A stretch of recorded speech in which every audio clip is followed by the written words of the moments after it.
Kami mengucap syukur untuk kesempatan yang Kau beri bagi kami bisa menjadi puji Tuhan, menyembah Tuhan, mendengarkan kesaksian. Dan kini saatnya kami mau membaca dan merenungkan firman-Mu. Tuhan, berbicaralah secara pribadi kepada masing-masing kami.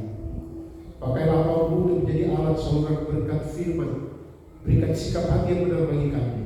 Belajar firman Tuhan untuk melakukannya, supaya kami hidup dalam berkat firman. Terima kasih Tuhan, berfirman-Lah. Kami siap mendengar. Dalam nama Tuhan Yesus kami berdoa. Haleluya. Amin. Silakan duduk.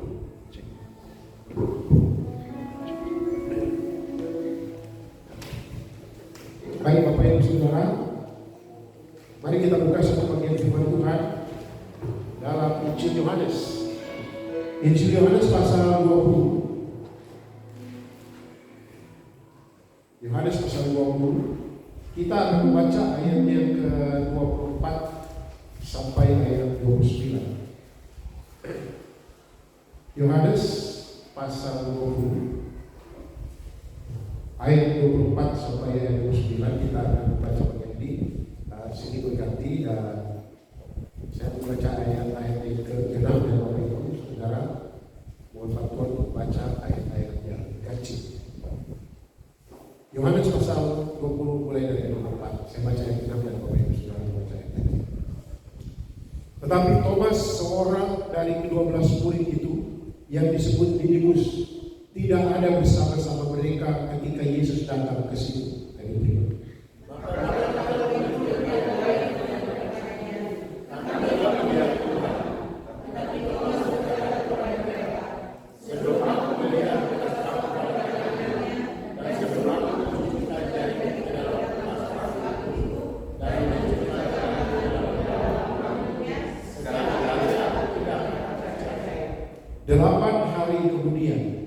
Murid-murid Yesus berada kembali dalam rumah itu, dan Thomas bersama-sama dengan mereka.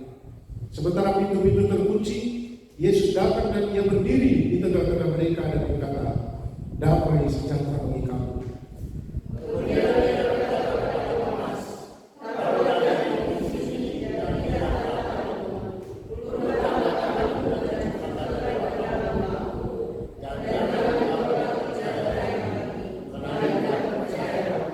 Thomas menjawab dia, "Ya Tuhanku dan Allahku."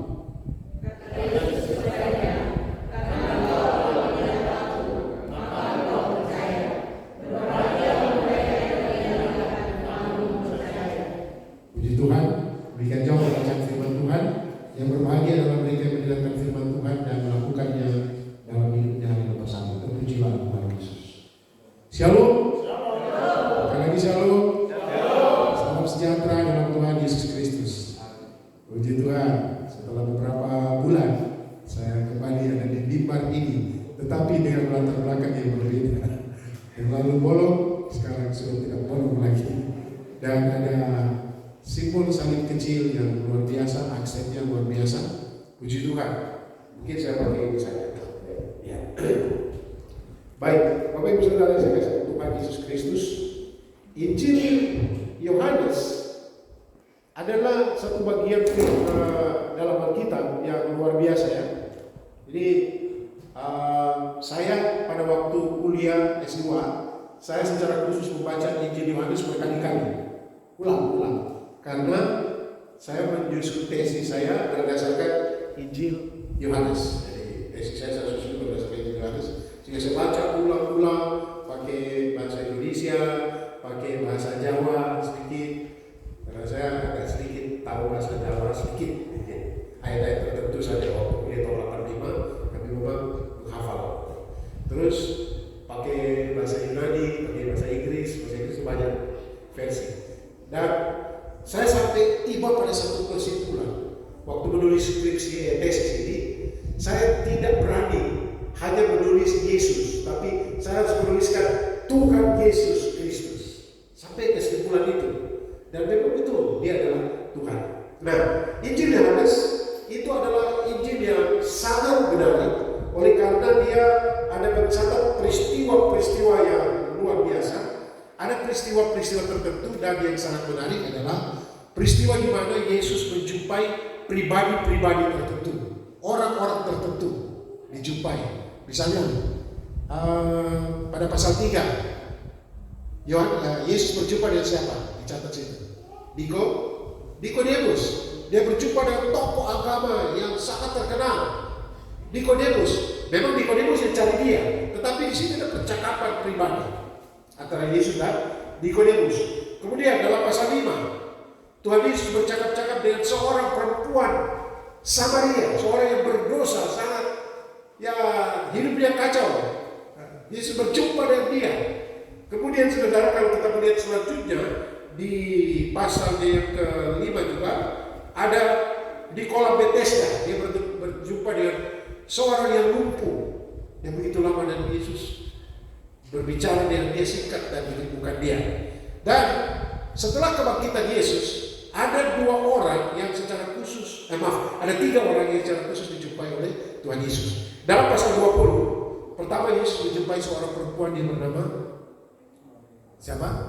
Maria Magdalena. Yesus menjumpai Maria Magdalena. Kemudian dalam pasal 20 juga Yesus menjumpai yang kita baca tadi, Thomas. Dan pasal 21 Yesus menjumpai Petrus. Menjumpai ini dalam arti percakapan secara pribadi.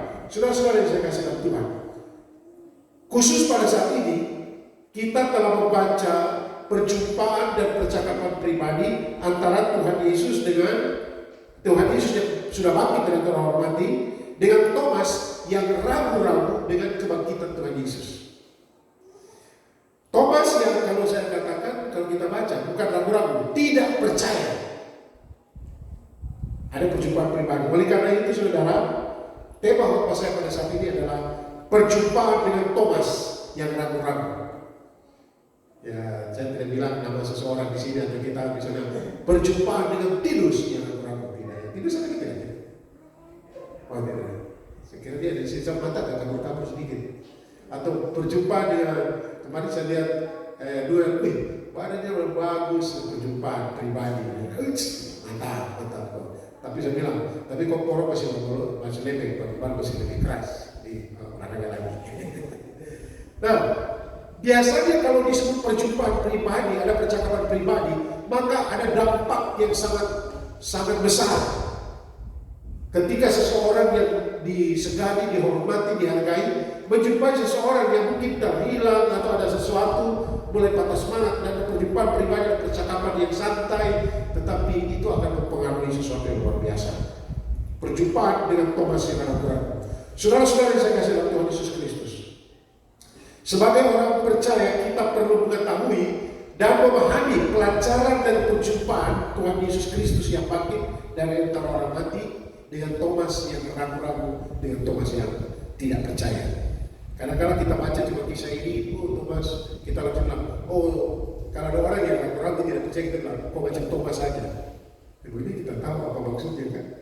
Ya kan biasanya kalau cerita, kemarin saya pergi ke sana, kok tipu saya, macam Thomas saja Nah, saudara, kita harus pahami kenapa Thomas atau hal apa yang penting dari perjumpaan itu sebenarnya dicatat oleh Alkitab. Pertanyaannya, apakah pelajaran yang kita peroleh dari kisah perjumpaan antara Tuhan Yesus Kristus yang sudah bangkit dengan Thomas yang meragukan kebangkitan Tuhan Yesus? Saudara-saudara, saya ada catat di sini ada 4 pelajaran penting. 4 pelajaran penting yang bisa kita dapatkan dari kisah ini. Yang pertama, kita lihat ayat 24 dan 25. Kita fokus di ayat 25. Pelajaran pertama dari kisah ini yaitu, pertama, bergabung atau berkumpul dengan komunitas orang-orang seiman itu sangat penting. Sekali lagi, bergabung atau berkumpul dengan orang-orang, dengan komunitas orang-orang seiman ya, itu sangat penting. Artinya, hadir dan turut dalam perkumpulan orang-orang seiman itu sangat penting. Bapak Ibu Saudara, mari kita lihat ayat yang ke-19 sampai 23 ada latar belakang. 1 minggu sebelum peristiwa ini, karena di peristiwa ini dikatakan 8 hari kemudian, dan biasanya orang Yahudi 8 hari itu, misalnya hari Minggu sekarang, ketemu lagi hari Minggu akan datang. Mulai hari Minggu sudah itu, hari Sabtu, Minggu, Senin, Selasa, Rabu, Kamis, Jumat, Sabtu, Minggu. 8 hari kemudian.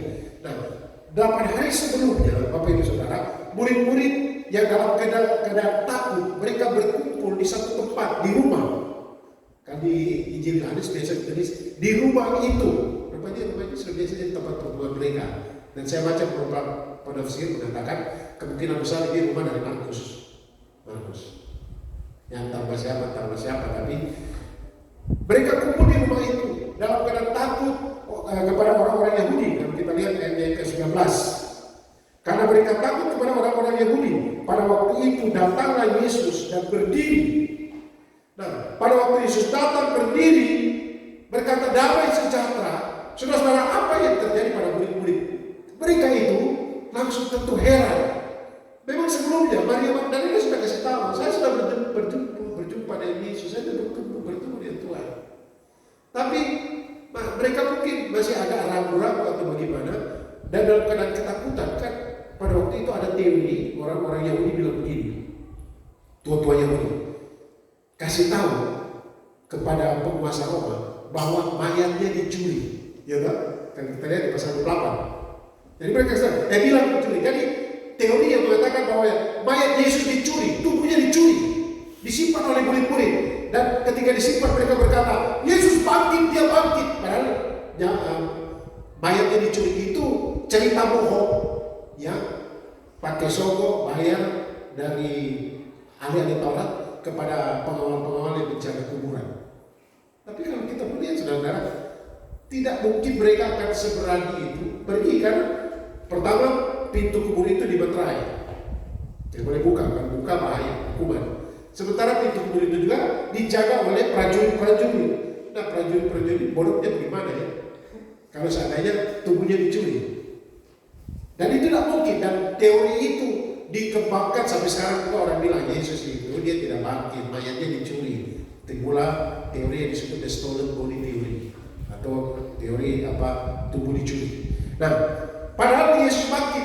Jadi oleh karena itu maka mereka ketakutan, mereka kumpul di satu tempat yang biasa mereka berkumpul dan muncul damai sejahtera. Tapi catatannya dalam pasal yang ke-20 ayat 24. Kita lihat ayat 24 berapa? Tetapi Thomas, seorang dari 12 murid itu yang disebut Didimus, tidak bersama-sama mereka ketika Yesus datang ke sini. Saudara-saudara saya kasih lihat Tuhan, tetapi Thomas tidak ada bersama-sama mereka ketika Yesus datang. Dalam ayat 25 dikatakan murid-murid yang lain itu berkata kepadanya. Jadi mereka 8 hari kemudian akhirnya mereka kumpul Thomas ada. Atau mereka ketemu dengan Thomas bilang, kita harus ketemu dengan Tuhan. Kami telah melihat Tuhan. Seolah-olah bilang begini, aduh Thomas, sayang kau tidak ada kemarin. Kalau kau ada, kau pasti bertemu. Thomas bilang, sebelum aku melihat, kasih Bapak tidak berbicara. Kau cerita itu cerita saya. Saudara-saudara saya kasih tahu Tuhan. Mengapa Thomas dia ragu-ragu? Memang mungkin dia punya tipe orang yang ragu, mungkin. Tapi salah satu sebabnya oleh karena apa? Thomas pada waktu itu dia tidak bersama dengan kumpulan mereka, komunitas mereka. Bapak Ibu Saudara yang saya kasih di dalam Tuhan Yesus Kristus. Thomas menuntut tanda, Thomas menuntut bukti. Dia ragu-ragu karena dia tidak ada dalam komunitas, tidak ada dalam pertemuan, tidak dalam perkumpulan ini. Inilah pentingnya sebuah persekutuan atau berkumpul bersama-sama dalam sebuah persekutuan. Saling menguatkan, saling meneguhkan. Makanya kita kan dalam satu persekutuan di gereja, ya kita jangan buka cebut-cebut lah. Orang lain mungkin baru datang, nanti saya jangan ke gereja situ. Udah buka, saya takut sekali masuk di situ. Kenapa? Lu bicara pandang saja, macam tatapan setan. Dalam gereja tatapan setan bagaimana itu ya? Atau kita pergi, dia lihat dari kaki sampai ujung kepala. Dia sama malu kalau di situ. Apalagi kalau orang biasa-biasa ya ada tempat-tempat tertentu kan pakainya buka, rambut merah, jadi tas merah, sepatu merah semua. Dan orang lain yang beda. Nah, kira-kira, tapi kita tidak ada seperti itu. Cuma persoalannya kita harus menyadari ketika kita datang dalam gereja, kita sama-sama orang beriman, memberikan penguatan satu dengan yang lain. Atau kalau ada orang baru, pertama-tama yang terpenting adalah kita memberikan sambutan terbaik. Kalau ketemu dia dari jauh, orang baru, dia masih pelan-pelan datang. Tinggal dia pas masuk, ada yang kalau datang bapak, nggak datang, tapi dari jauh dia suruh terintimidasi bentuk pemandangan. Saya kalau orang baru begitu datang, kalau saya di gereja atau mana, ada orang baru datang, saya kan orangnya pemalu juga, sebenarnya pemalu. Saya tidak boleh saya ini ada orang baru, saya alihkan ke tempat lain biar dia dekat. Dia dekat dulu baru saya datang salam hari. Tapi kalau dari jauh kita lihat, coba saudara, bapak ibu baru datang, masih di bawah, kau bisa lihat saudara dari bawah. Kita tata tuh sampai, walaupun kita sering datang, mungkin dia sudah lihat jalan dia kena kaki di batu itu, langsung dia jatuh baru gimana. Itu baru salah satu. Yang lain saudara, mungkin dalam pertemuan ini ada kesaksian yang menguatkan. Kita tinggal cerita, aduh kemarin ada kesaksian. Ini ketua majelis bersaksi kemarin Tuhan ingatnya, tiba-tiba langsung dia, kok bisa ya? Dia bisa. Kau tidak dengar dia? Itu saja. Kau tidak dengar? Kau dengar? Atau hal apa? Mereka menyanyi kemarin. Pokoknya di adik saya bilang terima kasih kamu sudah datang bergabung dan menyanyi di sini. Ada adik perempuan yang datang namanya Tirsa. Mereka sekarang dia di Belanda karena ada anak-anak di Belanda suaminya yang pulang pergi. Nah kita lagi saja. Jadi saudara, jangan tinggalkan persekutuan. Justru ada persoalan ini. Ada orang bilang begini, saya tidak boleh persalahkan Thomas karena dia mungkin pusing. Thomas dia kan kritis. Dia pernah bilang, mari kita pergi bersama-sama dia untuk mati dengan dia. Dia orang yang hebat. Jadi mungkin pada saat ini dia dalam persoalan, dia mulai pusing kepala dan dia menyendiri saja.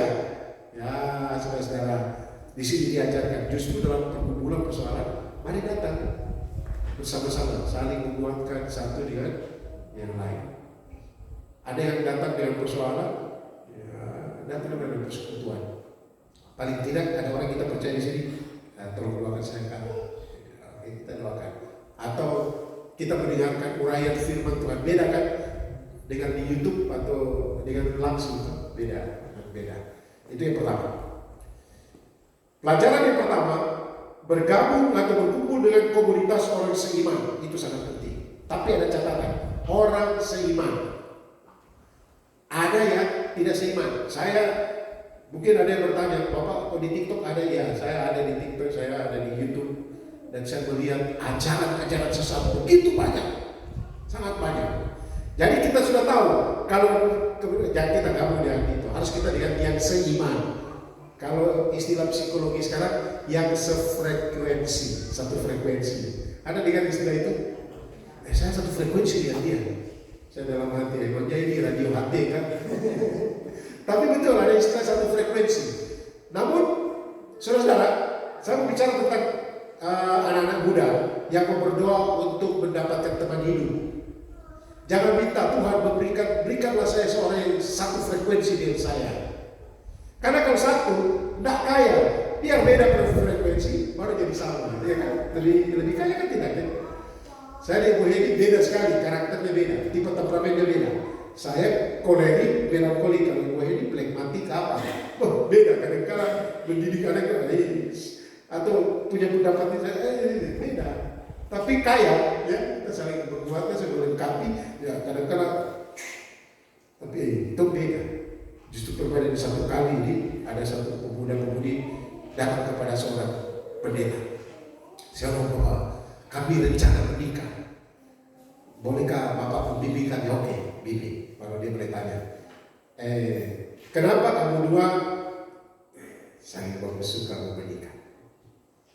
Laki-laki semua bilang, Bapak, karena kami berdua sama, sifat-sifatnya sama.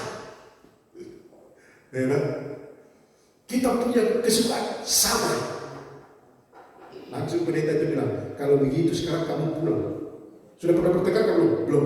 Kita sama, jadi aman saja. Pulang. Kamu bertekad belum? Kamu datang. Wah, masa begitu pendeta? Iya. Kamu kan belum tahu itu pertengkaran.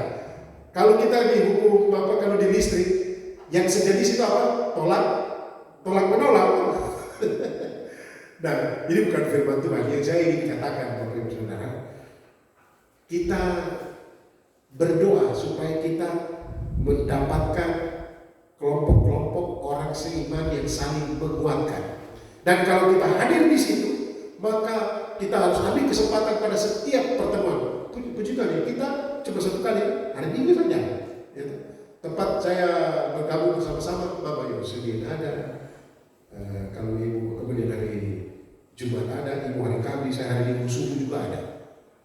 Malah kalau ikut semua ada, sedikit saudara kami semua. Tapi kita sesuai dengan kondisi kita sekarang. Nah saudara-saudara, jangan tinggalkan persekutuan. Firman Tuhan mengatakan bahwa dalam persekutuan kita akan saling menguatkan satu dengan lain. Itu yang pertama. Pelajaran yang kedua, perhatikan ayat 26 sampai ayat 28. Ayat 26 dan 28. Saudara, pelajaran kedua, Tuhan Yesus peduli dengan pergumulan iman umatnya. Tuhan Yesus peduli dengan pergumulan iman umatnya. Artinya, Tuhan tahu apa yang menjadi pergumulan umatnya dan Dia peduli. Secara khusus di sini dalam konteks ini jelas mengisahkan tindakan nyata Tuhan Yesus sebagai bentuk kepedulian kepada Thomas yang anak ragu. Kan pada waktu mereka bilang begini ke Thomas, ayat ke-25 tadi. Kami telah bertemu dengan Tuhan. Dan coba Bapak Ibu Saudara kita baca sama-sama ayat 25 itu kacau banget kita Thomas ini. Kita baca sama-sama ayat 25. 1, 2, 3. Maka kata murid-murid yang lain itu kepadanya, kami telah melihat Tuhan. Tetapi Thomas berkata kepada mereka, sebelum aku melihat bekas paku pada tangannya, dan sebelum aku mencucukkan jariku ke dalam bekas paku itu, dan mencucukkan tanganku ke dalam lambungnya, sekali-kali aku tidak akan percaya. Dalam konstruksi bahasa Yunani, sekali-kali aku tidak akan percaya. Kalau dia baca, kamu tahu lihat, sebelum aku tidak akan percaya. Saudara, dan apa yang menjadi pergumulan Thomas ini pasti Yesus tahu. Dan apa yang Yesus lakukan? Saudara yang saya kasih dalam Tuhan Yesus Kristus, ayat 26 dikatakan begini. 8 hari kemudian, jadi satu minggu kemudian, murid-murid Yesus berada kembali dalam rumah itu, dan Thomas kali ini bersama-sama mereka. Mungkin dia penasaran, ya, dia mungkin penasaran. Sebab kalau dia tidak di situ lagi, maka dia tidak jumpa Yesus. Tapi kalau saya amati teks ini, rupanya Yesus datang pada saat ini khusus mau menjumpai Thomas. Nanti kita akan lihat, saudara. Saudara, saya kasih Tuhan Yesus Kristus. 8 hari kemudian murid-murid Yesus berada kembali dan Yesus datang. Ayat 27, ketika Yesus berkata damai sejahtera, dan kita lihat ayat 27. Kita baca sama-sama. 3. Kemudian dia berkata kepada Thomas, taruhlah jarimu di sini dan lihatlah tanganku, ulurkanlah tanganmu dan cucukkanlah ke dalam lambungku, dan jangan engkau tidak percaya lagi melainkan. Jadi di dalam ayat 26 ketika Yesus berkata damai sejahtera dan seterusnya, damai sejahtera bagi kamu, tidak panjang lebar, langsung berkata kepada Thomas, taruhlah jarimu di sini. Langsung menghadap Thomas, ya kan? Jadi misalnya Yesus berkata, ini murid-murid banyak kan? Murid-murid banyak. Damai sejahtera Allah dan seterusnya. Kemudian langsung Thomas, mana punyanya? Terus sudah, mana punyanya? Ini aku. Mana tanganmu? Cucukkan ke dalam lambungku. Ini spesifik kepada Thomas. Saudara-saudara yang saya kasih dalam Tuhan Yesus Kristus, apa pesannya di sini, saudara? Jadi di sini seolah-olah bicara begini ya, Thomas, dia ragu-ragu dan Yesus berkata, Thomas, engkau mau bukti? Ini buktinya. Bapak Ibu saudara yang saya kasih dalam Tuhan, dan Yesus tegaskan, jangan engkau tidak percaya lagi, melainkan percaya. Artinya, Thomas kan sudah percaya, maka dia rela mau mati bersama-sama dengan Yesus. Dan kemudian setelah Yesus mati, sudah pupus harapan mereka. Rata-rata murid putus asa, pupus harapan. Termasuk Maria Magdalena. Bapak Ibu Saudara lihat, kalau kita lihat teks, Maria Magdalena, dia pergi belanja untuk rempah-rempah, untuk mayat Yesus, untuk kasih supaya mayatnya dia bertahan, seperti itu pakai formalin supaya bisa awet mayatnya. Itu beli rempah-rempah. Berarti dia tidak berpikir tentang apa yang Yesus katakan dia akan pakai. Jadi Maria Magdalena itu ya, mereka tidak berpikir tentang kebangkitan, padahal Yesus sudah bilang ulang-ulang. Begitu juga murid-murid termasuk Thomas. Dan ketika Thomas dalam keraguan, murid-murid lain sudah lihat Yesus dan Thomas sembuh. Yesus berkata, Thomas, ini bentuk kepedulian Bapak Ibu Saudara. Yesus pernah berkata bahwa ya seorang gembala yang baik dia akan tinggalkan yang 99 ekor, dia cari yang satu. Yang hilang, dia cari yang hilang. Tapi di sini tidak boleh bilang begini, saya mau hilang tapi saya bicara. Takutnya pas kau hilang selamanya. Nanti pas dicari, kita tinggal berita, ini sudah meninggal, tolong ibu gembala pimpin ibadah pemakaman. Minta maaf ini agak keras ya. Kalau hilang dalam arti hilang dia karena pergi kemana, sama dengan kami hilang, tapi bukan hilang dari kami pindah. Tapi kalau hilang itu dia meninggalkan Tuhan Yesus, tidak percaya. Tiba-tiba sudah sekarang baru panggil gembala. Puji Tuhan kalau masih panggil ibu gembala dulu ya. Kau buka hati lagi. Kamu buka hati pada Yesus. Tapi kalau tidak sempat, ibu gembala dalam perjalanan tiba-tiba main kempes dan pas sampai harus mati dulu, selesai. Ini cuma cerita-cerita gambaran yang kemungkinan bisa terjadi. Bisa ke tidak? Bisa. Ya, puji Tuhan di mimbar saya bisa bicara ya, buka-buka seperti itu. Jadi, saya kembali kepada Yesus yang peduli. Dia dapat spesifik kepada Thomas. Bapak Ibu Saudara, mungkin ada di antara kita yang ragu-ragu. Mungkin Bapak Ibu tanya, Bapak pernah begitu? Iya, saya mulai ragu-ragu Tuhan. Ini kenapa begini. Begitu beratnya persoalan. Ini bukan persoalan, bukan kurang makan, bukan tidak cukup uang, tapi berhubungan dengan banyaknya ajaran-ajaran yang tidak sehat. Di mana saya bilang, aduh kok bisa begini ya? Kalau bisa begini ya, tapi saya mau bikin bagaimana ya? Dan Tuhan menjumpai berkali-kali. Misalnya malam-malam tiba-tiba saya ingat semua ayat firman Tuhan. Itu yang disebut rema. Tenanglah, aku ini, jangan takut. Kalau dalam kesulitan untuk mengalami tidur karena banyak yang dipikirkan atau masalah penyakit, tiba-tiba Tuhan tolong saya, Tuhan ingatkan. Biasa lagu yang tiba-tiba muncul di hati saya, I love you, ya, ku cinta kamu, rahmatmu nyata bagiku. Saya nyanyi dalam hati tiba-tiba hilang dan saya sudah tidur enak. Ya itu sesuatu yang luar biasa bagi orang-orang yang mengalami kesulitan tidur. Bapak Ibu Saudara yang saya kasih dalam Tuhan Yesus Kristus, Yesus peduli. Kadang kita ragu dengan pertolongan. Banyak kali saudara kita kan bisa bicara tentang iman. Allah berkuasa, Dia mampu, Dia sanggup. Tetapi ketika kita diserbu oleh pergumulan kehidupan, kita boleh meragukan kebaikannya. Kita bisa kan tidak? Tuhan sanggup atau tidak? Dia sanggup, Dia bisa. Dia menjumpai kita secara pribadi. Thomas ini parah. Ya, dan Tuhan menjumpai Thomas ini. Dan jangan engkau tidak percaya lagi. Bapak Ibu Saudara, ada saat-saat tertentu ingat firman Tuhan ini. Tuhan Yesus berkata, ini aku hidup. Jangan engkau tidak percaya. Banyak orang yang tidak percaya, banyak orang yang meragukan, tapi tidak peduli. Siapapun yang meragukan itu, profesor, doktor dari mana-mana bicara, Yesus itu bukan Tuhan, Dia mati tidak bangkit, tetapi kita berkata Yesus bangkit. Dan Dia mendapatkan diri, nanti saya akan bahas, Dia mendapatkan diri selama 40 hari sebenarnya.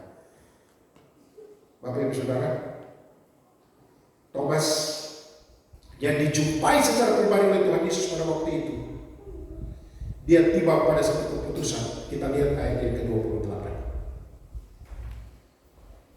Luar biasa. Baik, kita baca sama-sama. 1, 2, 3. Thomas menjawab dia, ya Tuhanku dan Allahku. Ini satu kutipan dalam Mazmur 33, di mana Daud berkata, ya Tuhanku, ya Allahku. Jadi ungkapan ini adalah ungkapan ya Adonaiku, Elohimku.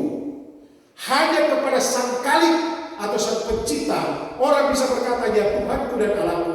Dan Thomas yang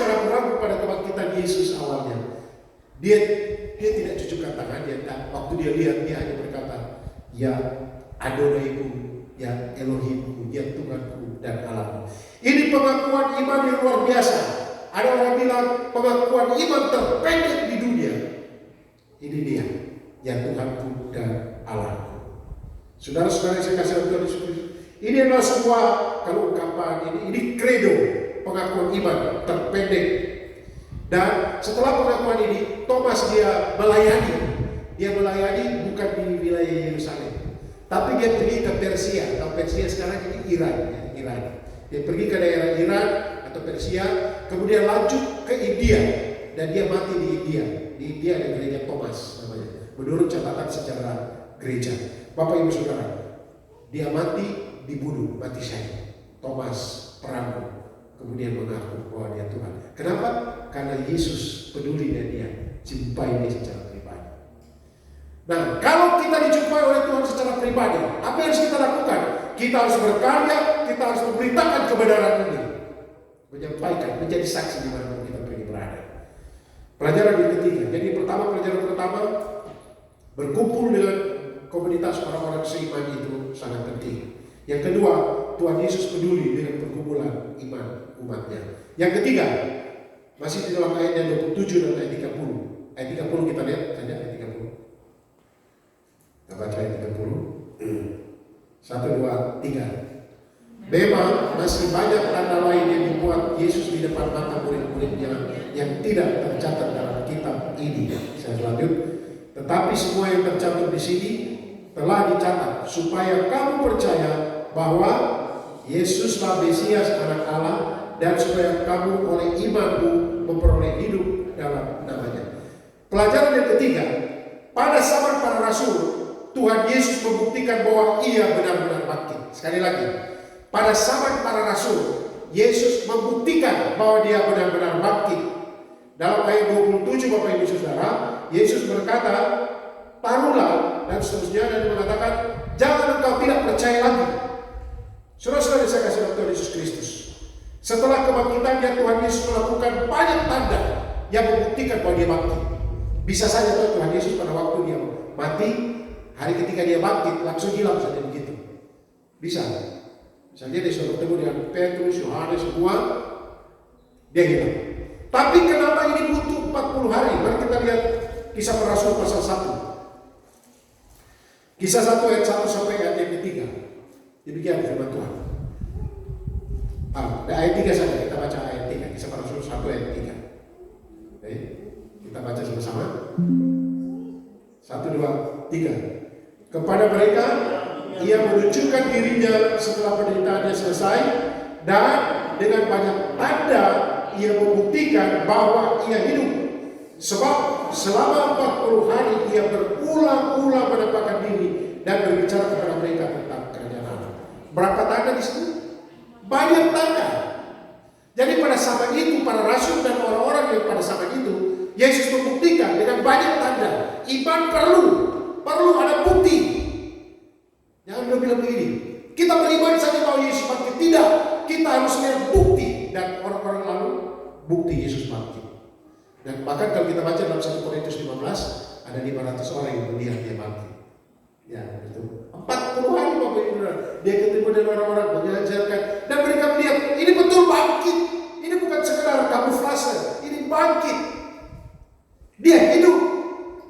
Saudara-saudara yang saya kasih Tuhan, pegang ini, Yesus sejarah. Yesus betul-betul ada dalam sejarah dunia. Dia lahir, makanya history itu sejarah, bahasa Inggrisnya apa? History itu. His itu artinya apa? Dia. Story itu apa? Cerita tentang dia. Siapa itu dia? Yesus. Dan Yesus yang bukan hanya hidup, bukan hanya mati tergantung di kayu salib, memang sudah diakui hari kematian Isa Al-Masih. Tapi apakah mereka mengakui Isa Al-Masih? Yesus Kristus, kita Yesus Kristus, bukan Isa Al-Masih. Hari kematian Yesus Kristus. Apakah dia bangkit? Bangkit. Apa bukti dia bangkit? Dia menampakkan diri kepada orang-orang, bahkan sekaligus kepada 500 orang. Bapak Ibu Saudara saya kasih Tuhan Yesus Kristus. Pelajaran penting bagi kita untuk sungguh-sungguh memahami pelajaran yang ketiga ini. Pada zaman para rasul, Tuhan Yesus membuktikan bahwa dia bangkit. Dia benar-benar bangkit. Dan dia sudah ke surga. Terakhir, pelajaran yang keempat ayat 29. Coba ayat 29. 1, 2, 3. Kata Yesus kepadanya, karena engkau telah melihat aku, maka engkau percaya. Berbahagialah mereka yang tidak melihat namun percaya. Ini masih ada kaitannya di atas. Yang keempat, keadaan rohani kita yang tidak melihat. Kita kan melihat, namun percaya, tetap indah di mata Tuhan. Artinya apa? Ungkapan ini mengingatkan kita bahwa keadaan rohani kita tidak kurang indah dibandingkan dengan keadaan rohani mereka yang melihat Dia. Atau kalau dikatakan begini, keadaan rohani kita tidak kurang indah dengan mereka yang mengalami mujizat kesembuhan. Ada orang kan mengalami mujizat kesembuhan. Oh, puji Tuhan. Kenapa saya tidak mengalami mujizat? Bukan berarti imannya lebih besar dari imanmu, tidak. Tetapi engkau justru mungkin dalam kesakitan ini, dalam pergumulan ini, engkau tetap setia kepada Tuhan. Sampai mati itu indah. Waktu saya masih melayani di Yogyakarta, ada seorang ibu yang sangat setia di gereja. Sangat setia. Apapun tidak, namanya Ibu Parmi. Bapak Ibu Saudara, suatu saat ibu ini dia sakit sampai lama. Dan dalam keadaan sakit ini, suaminya itu tokoh kebatinan, tidak percaya Yesus. Suaminya akan membawa dia ke satu tempat untuk buat upacara untuk menyembuhkan dia atau buat apa begitu. Ibu dia tidak mau. Suaminya bujuk dia tidak mau. Dan dia bilang apa? Sekalipun aku mati, sekalipun saya mati karena saya sakit ini, saya tidak akan menyangkal Tuhan Yesus. Dan Ibu Parmi dalam kemudian dipanggil oleh Tuhan. Tidak semudah sakitnya, tapi dia tetap setia pada imannya. Dia tantangan imannya ini, suaminya membawa ke, saya dengar waktu itu ke pantai selatan atau kemana. Tapi dia bilang, tidak, Gusti Yesus, Tuhan Yesus saja, saya tidak percaya yang lain. Kalau Tuhan Yesus sudah mau panggil, saya tidak sembuh. Nah, itu juga iman.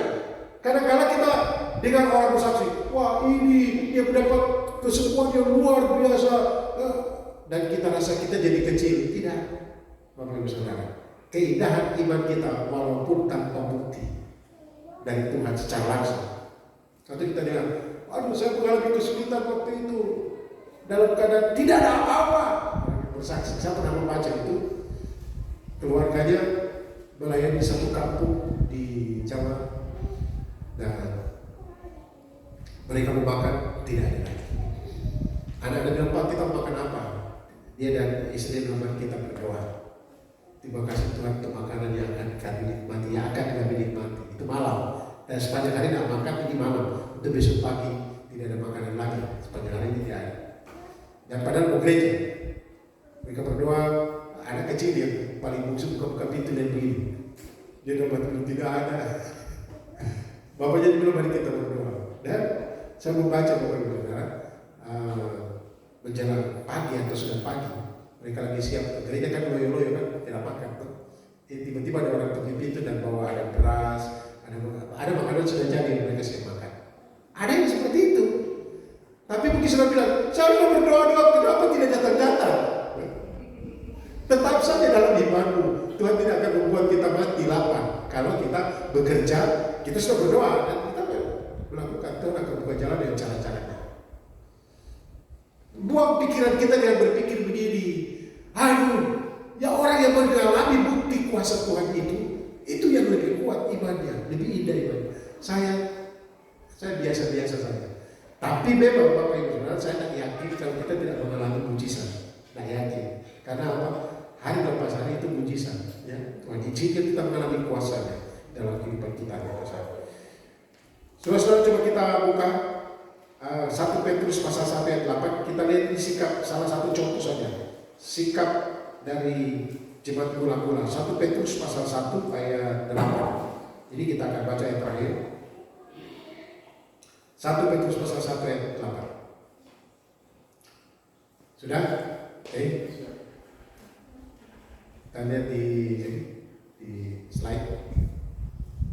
Oke. 1, 2, 3. Sekalipun kamu belum pernah melihat dia, namun kamu mengasihinya, kamu percaya kepada dia, sekalipun kamu sekarang tidak melihatnya. Kamu apa? Bergembira karena sukacita yang mulia dan yang tidak terkatakan. Kita sekarang tidak melihat Yesus yang bangkit, tidak melihat. Jangan minta Tuhan buktikan kalau kau bangkit. Mana? Tidak ada, tidak. Maka Yesus berkata, berbahagialah mereka yang percaya namun tidak melihat. Tetapi saudara, walaupun kita tidak melihat, tapi kuasanya kita rasakan dan kita alami. Peristiwa damai sejahtera yang melampaui segala akal. Kisah Thomas, ada 3 pelajaran penting. Jadi Thomas, perjumpaan Thomas yang ragu-ragu dengan Yesus yang bangkit, ada 4 pelajaran penting. Pertama, berkumpul dengan komunitas yang seiman itu sangat penting. Yang kedua, Tuhan Yesus peduli dengan pergumulan iman umatnya atau anak-anaknya. Yang ketiga, pada zaman para rasul Tuhan Yesus membuktikan bahwa ia benar-benar bangkit, dia benar-benar hidup. Yang keempat pelajarannya, keadaan rohani kita yang tidak melihat namun percaya tetap indah di mata Tuhan. Bilang kiri kanan, sekalipun tidak lihat Tuhan Yesus sekarang, tetapi iman kita indah. Bilang. Kita berbahagia. Bilang, kita berbahagia. Nanti kita jumpa dengan Tuhan Yesus. Muka dengan muka nanti. Amin. Siapa yang mau jumpa dengan Tuhan Yesus? Ada? Siapa yang mau jumpa sekarang?